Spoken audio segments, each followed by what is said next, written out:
అయితే ఈ స్తంభంలో ఉన్నాడంటే ప్రహ్లాద చూపిస్తా ఉన్నాడు.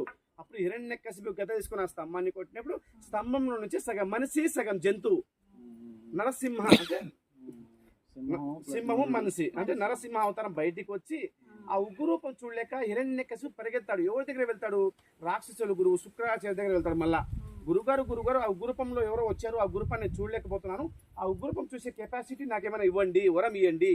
అప్పుడు శుక్రాచార్యుడు అంటారు, ఆయన వచ్చింది మహావిష్ణుమూర్తి నరసింహ అవతారం వచ్చాడు, నువ్వు ఏం చేస్తావు అంటే క్షమించుండి శరణ కొడుకో, నన్ను తప్పైందని క్షమించు, నీకు ప్రాణభిక్ష పెడతానని చెప్తాడు.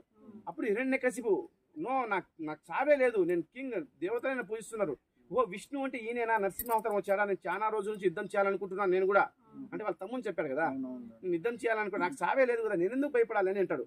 అప్పుడు శుక్రాచార్య అలాగైతే నేనేం చేయలేను, మీ ఇద్దరు యుద్ధం చేయాల్సిందే.